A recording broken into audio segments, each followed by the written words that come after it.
So I really do hope that all of you, if not most of you, stick around for this entire video, because today we are going to be diving pretty deep and talking about some serious stuff. I'm also, as a former crew member, going to take you inside the mind of the crew perspective, as I have worked for multiple lines, and when I was on board I went out of my way to try to get a full scope of how people think on board.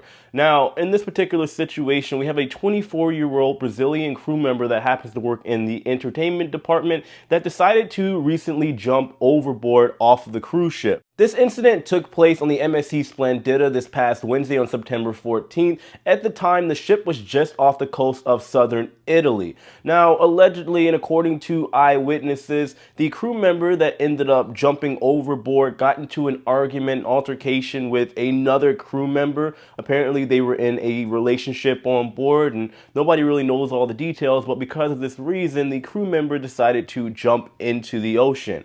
Now, thankfully, and this is very rare that this happened, lifeboats were deployed immediately, and within 40 minutes time, they were able to save this crew member. All of this took place at approximately 4 in the morning. So like I said, when stuff like this does happen, usually it is in these early morning, evening hours. And well, when you fall into the ocean, at times it can literally be like finding a needle in a haystack. But nonetheless, the crew member was able to be rescued. Since then, they have now been disembarked and they are going to be sent home. And of course, there is also going to be an investigation that's going to take place on board as well. Okay, so now that that's out of the way, and thankfully this had a positive conclusion, I do want to talk about the life on board cruise ships, because I've talked about this on several occasions.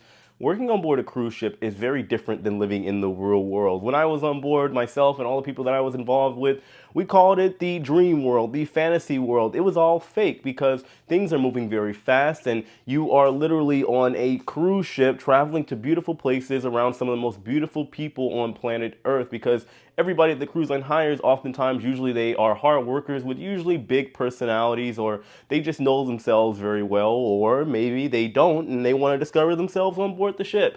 So you have this area, this world where you have so many people that are just very interesting, or maybe they are interested in other people, that somebody can, let's say, fall in love very quickly. Because like I said, you know, whenever you're on board for those 6 months during your contract, those 6 months can easily feel like a year or more. And you meet somebody interesting and beautiful, and you have what I call a ship bay, in which you have a relationship on board. Whether you have a relationship back home, marriage, what have you, you'll often see people that are in relationships, and because you don't have the stresses of everyday life, the reality of the real world, it's easy to look at somebody for their perfection and not really see all of the other elements that they are and how they deal with really everyday life. I do always speak vaguely from personal experience, because I do believe it's important to, yes, give you guys a real idea of what happens on board. But if you get into a relationship on board, like I said, with just how things are moving, you can become very emotionally attached to somebody.